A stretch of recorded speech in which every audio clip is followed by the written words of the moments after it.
Hi, and welcome to Pet Talk with Dr. Lee. I'm John Mondelli, and another big show. It's always a big show when we have Dr. Bernadette and Lee Spector on, and Bernadette's along for the ride, I guess, Lee. I mean, it says Pet Talk with Dr. Lee, and we always have Bernadette here. By the way, she does make the set look a lot better, doesn't she? She certainly does. And first, let me compliment you, first of all, and let me say how honored I am that you would even bless us with your presence after your appearance on Channel 3.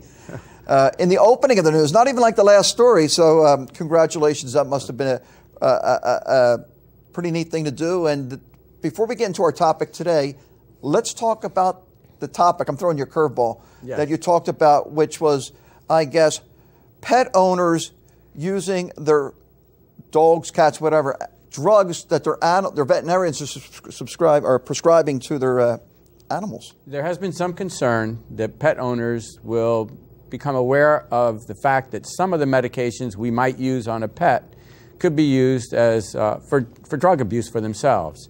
And so they may present the pet for a problem that might require a narcotic, for example, and then use it for themselves. So we have been given permission to use a registry. If we suspect something like that, we're supposed to contact the state through the internet, and we will find out what the history of narcotic prescriptions for this individual has been if we're suspicious, so that we can then alert people that can help these people stop doing these things. Right. Well, it was an interesting story and a sad story that, there's actually people out there that are doing that. But it was very informative. So today we're going to talk about the holidays. We're going to get in holiday mode, talk about do's and don'ts for your pets. And we're going to start with Bernadette. First of all, must say, AJ, by the way, the third member of the third guest on the show. Usually we can't fit 3 chairs, but we don't. We have your lap. That is one of the greatest dogs, and I'm a big dog lover, but that has to be the greatest dog. I mean, listen, I did tell you this before the show. If I were to ever get a dog, I'd have to get that dog. That's because very nice, that is the perfect dog. Perfect size, doesn't make any noise. Doesn't shed. Doesn't shed. And I did tell you, if I ever run out of ideas for my wife's Christmas present, that's when she'll get a dog. But there's plenty of ideas up here. Anyway, let's talk about do's and don'ts and talk about food. And I do want to remind the viewers, at the end of our show, we're going to bring in one of the students at the Gloucester County Institute of Technology, Vince Young. And he's hoping to get into veterinary medicine. Maybe we can give him some pointers and tips on that career. But Bernadette, let's talk about do's and don'ts. Let's start with foods. Okay, so we're going to talk about foods that occur and happen during the holidays. So everyone loves to send chocolates to each other, Christmas, holidays, Halloween, even Thanksgiving. And these are some of the chocolates that are harmful to the pets. So we have milk chocolate, we have dark chocolate, and we also have baker's chocolate. So milk chocolate, if they eat about 8 ounces, it can make a 50-pound dog very sick, vomiting, diarrhea. But these two are the worst. The dark chocolate and the baker's chocolate takes a lot less. Baker's chocolate only takes 1 ounce to make your dog very, very sick. The reason they get very sick, they have chemicals in them called theobromine, and the other one is caffeine. And these are heart stimulants. They can cause excitability, actually cause seizures and death. Now, how often after, say, Valentine's Day, Easter, Halloween, do you see somebody come in with their pet because they gave them too much of, candy or something like that? It's not that they gave it. People mail these things to you. You go home, you put what they mailed on the coffee table, and the dog jumps up or smells it. Your dog's nose is 40,000 times more acute than yours, and they rip into it when you go to work, and you come home and you find all this, and your dog's sick, vomiting, diarrhea. So it's really important not to leave these things around. I actually had a friend of mine. She had someone visiting her, and they had candy in her purse, and it was zipped. While they were talking, the purse was in the other room. The dog went, unzipped it, and then ate the chocolate, and they found it, and they called us. And we quickly told her what to do. So in case something like that happens and you find out right away, there is something you can do to make your pet vomit. The formula is a tablespoon per 10 pounds of peroxide. You literally give it to them to ingest it. You wait 15 minutes if they haven't vomited. You can do it again. 15 minutes, 3 times. If Be they haven't proactive, vomited, or should you call your vet first? oh, call us first. Okay. But we'll tell you that just okay. in case. So you can't reach us, but you can do peroxide. Just make sure never get it in an eye, but you can give it to them to ingest it and take them outside because it will make them vomit. Right. Now I see some grapes, I see some nuts, some corn. Talk about foods like that. But chocolate is the most deadly, and people do send that during the holidays. Okay. So that's what you want to make sure. But Baker's chocolate's the worst. We found out years ago that grapes can cause kidney failure in dogs, so we try not to feed dogs grapes. The other thing that's very toxic are macadamia nuts. You don't want to let your dog get into macadamias, and people have that for the holidays. Or not really? Is it because they would choke, or what's the deal with the nuts? No, they're just toxic to them. Okay. They're very toxic. So macadamia nuts are toxic to pets. So people sometimes, they're eating them, they want to give it to their pet, and they think it's okay. It's not okay. Now I see we're hiding some corn. Nope. One other thing. Oh, this is very important. This xylitol, it's a new artificial sweetener that diabetics use. It's called the non-sugar sugar for diabetics. Okay. And manufacturers now are putting it in sugarless candy and gum, and sometimes they're putting it in children's toothpaste and peanut butter. It's deadly to dogs. I just went to the store yesterday and I picked this up. It's a sugarless candy. I looked at the back. The first ingredient was xylitol. Xylitol can cause liver damage, and it can be fatal to your dog. It also causes their blood sugar to drop dangerously, and your brain needs sugar or glucose for it to function. If it doesn't have that, seizures can occur. That's something you have to call us right away. If your dog gets into something that you think has xylitol in it, never give your dog candy that has xylitol in it. How many times do you see a dog throughout the year for things like that they ingest that they shouldn't? Quite often. Oh. Yeah. Quite often. At least 2 or 3 times a week. Oh, wow. Yeah. That's another thing that people don't remember, corn on the cob. Everyone thinks it's okay to give their dog corn on the cob. It's not. This is lethal. This will kill your dog because when dogs eat it, it goes into their stomach, then gets stuck in the stomach or gets stuck in the intestines, and there's a blockage. And then we end up operating on the dog if the dog doesn't die first from a ruptured intestine and peritonitis. So corn on the cob is a big no-no. Do not give your dogs corn on the cob. Another thing that people like to do after the holidays or during the holidays, and I'm putting gloves on because these are real, is you don't want to give your dog bones. These bones, everyone thinks my Rottweiler can chew this. You don't know how many times we see dogs, they chew this, they get stuck in the roof of their mouth, stuck in their throat, stuck in their intestines, and then we have to operate on them to take them out if it hasn't already perforated the stomach or intestines and causes peritonitis, which can be lethal and kill the dog. This is all good stuff because I said my son just got a Rottweiler this week, so always another thing, this Thanksgiving, this is a turkey leg. People think this is okay. Dark meat is very fatty. Fatty foods, if fed in excess to your pet, like bacon, can cause pancreatitis. Pancreatitis is extremely painful. The dogs vomit all the time from it, and if it's real severe and unchecked, it can actually turn into diabetes because your pancreas produces insulin, and then you don't have insulin to use up the sugar in your body. Also, the skin on these things is horrible for a dog. They can't digest it. It makes them very, very sick. Actually, after Thanksgiving, instead of calling it Black Friday, veterinarians call it Brown Friday. Wow. So because we have lots of diarrhea coming in from this stuff. How about table scraps? Does it? I guess it all depends what you're giving the dog then. That's why I'm going. It's no fatty foods, no skin, no bones. Bones, we see so many horrible things from bones. Literally, I had a Rottweiler come in once. He was licking a marrow bone so hard it went over his lower jaw. We had to anesthetize him because he was freaking out like this. He couldn't get it off, and we had to take bolt cutters and cut it off to get it out of his mouth. And that's the old story you used to say is give a dog a bone. Right. Yeah, it's all wives' tale because we see all the bad things. Right. Also, raisins, not good to feed your dog raisins. Okay. Well, let's switch over to, since the holidays are coming up, presents, decorations around the house. Layla, yes. We'll go to you on this one. Okay, so here's AJ. I like to get him a present for Christmas, all right? So one of the things I did is I kind of dressed him up with a little neckerchief, and you have to know your dog. He's not going to eat this. Some dogs will actually manage to pull it off and eat it. If he eats it, could cause a dangerous obstruction. That's not him. He's got his antlers on. He's not much one to eat them, and he's putting up with it. But I'll tell you right now, I don't think he likes it that much, and it was cute for the show. So I'm taking it off, and if your dog doesn't like wearing the costume, give him a break, take it off. He's not complaining badly, but I think I know from before, he's not a big wasn't fan wild about it. He was putting up with it.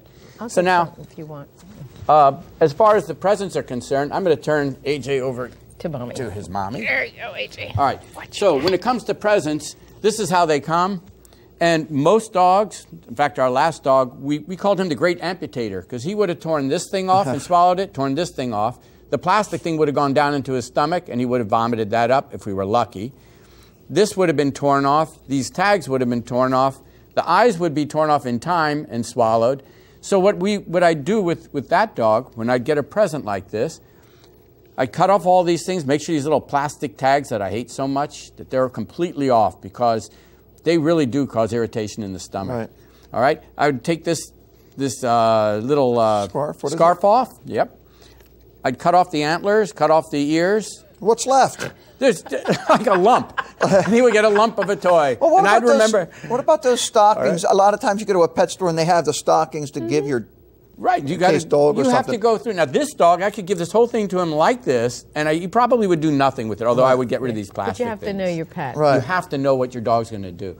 Here's one of the toys that the previous dog played with, and you can see that I can reach in here and I can pull all sorts of stuffing out of it like that. Right. Well, he can too, and if he does, it can go down into the stomach and intestines, and then they'll be coming to me because the poor dog's vomiting, and I'll probably have to operate to take it out. So if I have something like this, I can either not give the toy, I can watch as the dog tears into it, see whether or not this toy is going to be a problem. I can also be proactive and pull all the stuffing out, which we sometimes do for toys. They look ridiculous by the end, but what does the dog care? As long as he's not hurt, okay? Now, the most dangerous thing, though, of all is probably this right here. Is this right here? This is just ribbon that you use to wrap your present, and the ribbon is very attractive, somewhat to dogs, but very much to cats. This can really kill a cat, because what happens is they wrap it up.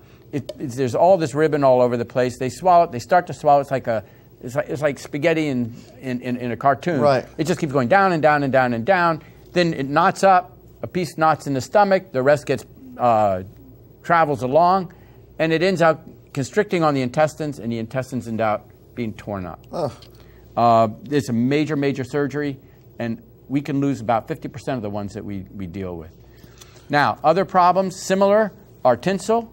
Right. Because tinsel will be on the tree, and even more dangerous, it's a nice old-fashioned thing, is popcorn on a string.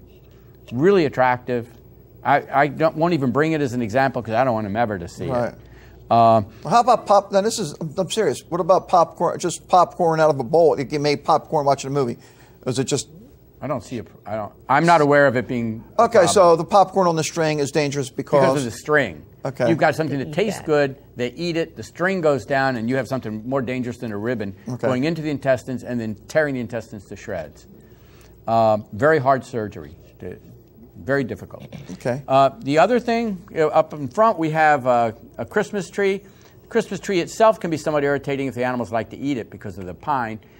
I'd be careful what's in the water. Some of these pets will go and they'll drink it. They won't eat, especially cats. They're very finicky. They won't eat anything. But if it looks like it's poisonous and disgusting, they'll give it a try. Right. And that's on the bottom of the tree. So I'd be aware of what I'm putting down there and make sure that either the pet has no access to it or that it's really safe. The wire's another problem. Extension cords. Extension cords. They go across. They're interesting. Dogs, puppies typically, kittens, they think it's fun. They start to chew it. A cat feels like it might feel good between their teeth. They start chewing it. You can use bitter apple, bitter orange, 3 no-bite. There's a whole bunch of different kinds. They're all available at pet shops. You tell them what you want it for. They're non-poisonous. They taste terrible.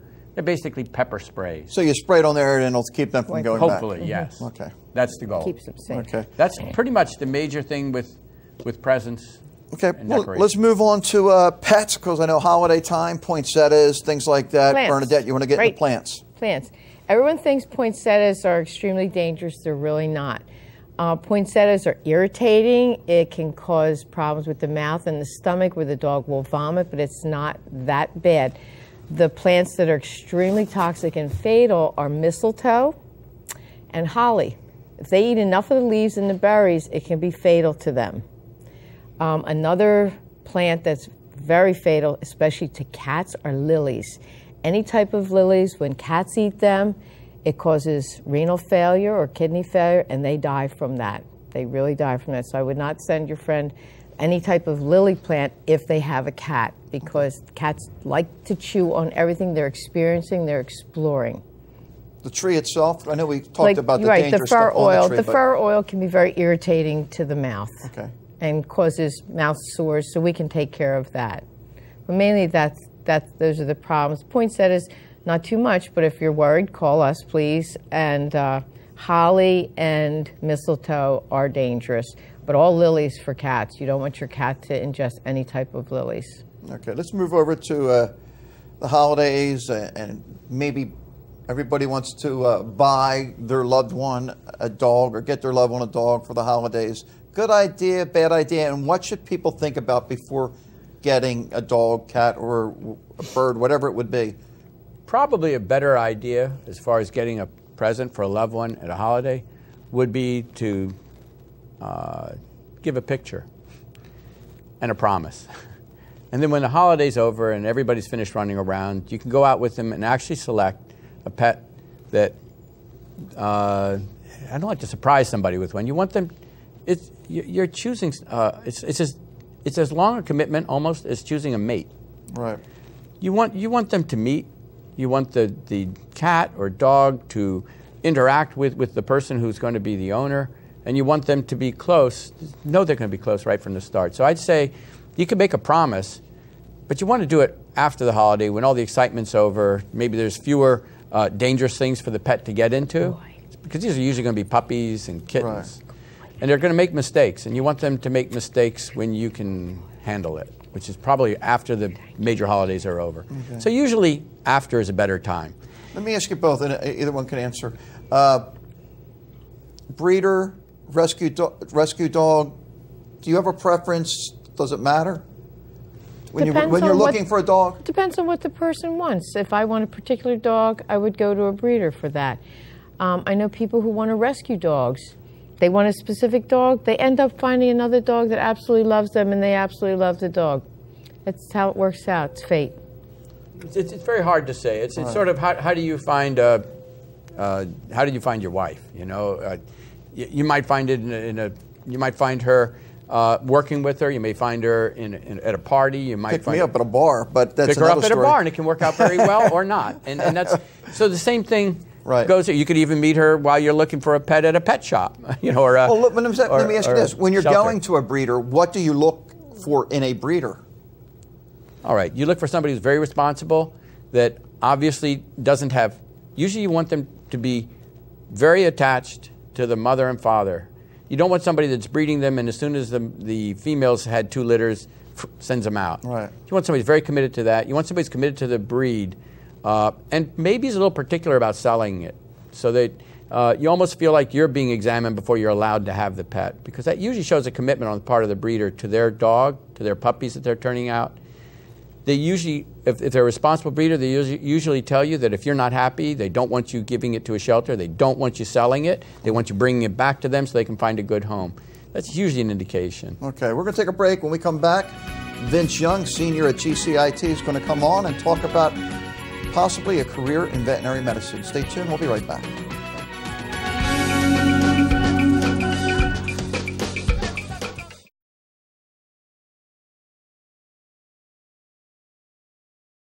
And welcome back. We're going to shift gears and talk a little bit about careers in veterinary medicine. And with Lee Spector is Vince Young. Vince is a senior at the Gloucester County Institute of Technology. He is in our, and I say our because I'm an employee of the school. Academy of Allied Health and Medical Science. Vince, thanks for coming on. And what made you apply to GCIT and get into allied health? Well, I always wanted to be a vet, so coming here I knew that's what I wanted to do. So I thought this would be a good opportunity for me to like get my feet wet in like the medical sciences and see if this really is for me. And I think GCIT did a good job doing that because you just learn so much, and I definitely know now I want to be a veterinarian one day. Okay, one thing, because I was telling Dr. Spector, how many college credits will you have when you graduate from here? I think right now I have 39, but some of my peers have even more, like on track to get associate's degrees before they graduate. Right, so that's pretty good. She's at least amazing. 1 year down, And anybody who's paid for college knows how much money that's a great job. What should Vince be looking at, or what's some advice you would give him? It's basically, he's already done 1 year, but it's basically 4 years undergraduate work usually, and then 4 years of vet school. And the undergraduate work, you already are familiar with what it takes because you've done the first year, essentially. It's going to be a lot of studying, and my usual advice to people is make sure you enjoy the process. A lot of times people say, my life is on hold. I've got 8 years out of high school before I can get my degree, and I'll just hold my breath sort of until I get that degree, and then I'll start living a life. And you can't do that. You have to make a point of, which you've probably done already. You learn how to enjoy the studying, recognize it, use your curiosity to help you to study hard instead of just studying for grades. That makes the process worthwhile. And then when you get in, assuming you get in, because it is really, hopefully, and if you have this background and you have the seriousness that you have, you've got a good shot. If you're seriously studying like that, I think you do well, and you'll enjoy the process. And by the time you get through, you'll be really ready to enjoy being a veterinarian, and you won't feel it's been all sacrifice. It's got to be hard work, but that shouldn't feel like a sacrifice all along the way. All the hard work makes everything that I'm learning here just makes me want to get to the next step and just go further. I really enjoy it. That's wonderful. I really want to go there. Yeah, I think you'll enjoy the process. I think you'll enjoy the profession. And there's a lot to do in it. We're small animal veterinarians, as this is what we do. And if that's what you wish to do, that's fine. If you want to go into large animals like cattle and horses, I was going to ask you the different sides of veterinary medicine. Right. Some are like you guys handle the smaller animals, and what other areas are there? Besides large animals, there's zoo veterinarians that actually do work out of zoos, and they're working with everything that they do is new, experimental, really thinking things out and creating new approaches, because they'll work with animal species nobody's worked with before. Have you given that any thought, Vince? That's probably what I want to do. Okay. There's regulatory medicine where you get involved with, say, CDC, and you may be involved in trying to prevent the spread of epidemics of disease, veterinary diseases like hoof and mouth disease. But there's also diseases that are spread between people and animals. The Ebola virus is one of those. Yeah. So veterinarians may be involved in trying to control the spread of a disease like that. There's the control of diseases that could affect our entire food chain. So these are all areas that can go into. There's pure research. You could just get a PhD in one aspect of medicine and go and do that. These are all possibilities. And you can do more than one. You can be a zoo veterinarian who gets involved doing PhD research. You have a lot of opportunity. Yeah, it's really interesting. You have a great person to ask any questions. Do you have any questions for Dr. Spector, or you think he's answered most of them? I think he answered most of them. Yeah. Very good. I think you've got a great start. I think this school, GCIT, I keep saying it. Yes. It is a treasure to have in this county. I'm glad I met you, and then it got you a chance to learn about what we do. Before we leave, let's go over a couple things we didn't go over in the last segment. First of all, holiday season. You already have a cat, a dog. Do not forget about them during the holidays. Right. Sometimes it can end out a tragedy. We've had incidences where people, they're running around, they're not paying attention to everything else. They've got to get the meal ready. They've got to get the presents wrapped. They open up the garage door. They forget about it. They're missing something. They run into their car, drive off, and they didn't notice that the poor cat was trying to get away from the stress of all the visiting and everything and was lying under the car's wheel. Wow. Okay? Or somebody lets a dog out in the yard because they're stressed, they don't have time, they just let them out to go to the bathroom, and they didn't notice that somebody else had left the gate open. And this happens any time of the year, but it happens more at this time of the year, and it's a bigger tragedy because everything was going seemed like it was going to be so much fun, and now you have a big tragedy. So you want to make sure you pay attention, you be thoughtful with what you're doing, slow down a little bit, and try to avoid the errors that you really don't want to make. And while you're doing it, slow down a little, pet the dog, recognize that the holiday is really about love, and you've got somebody there that's there, the dog, the cat, they want to be petted, they want to be played with. Take a little time, maybe don't get them a present, enjoy it. That's what the holiday's really about. Okay, and we have 3 phone numbers that we're going to show, 3 different hotlines. You want to run through them in about a minute? Sure. The hotlines down below are for people where they feel their pet has been exposed to one of these poisons or any other item that they're not sure about. It could be their own medications were left out and the pet ingested some of it. It could be a situation like xylitol or chocolate poisoning and you don't know whether your pet is at risk. These numbers are right there. They're useful to call. One's free of charge. Yes, right? One's free of charge and the other will charge you. Okay, and does it depend which one you call for a specific reason, or any of the 3 are good? You could use any one of the 3 for poisons. The one that you pay for is going to be a little more involved. They're going to give you more information, and they work with the vet. Well, thank you so much for coming on, You're Vince. welcome. Good luck in the next 6 months. I know that you might not think so, but the school year flies by, and good luck in your future. And for everybody watching, enjoy the holidays, and we'll see you at the beginning of next year.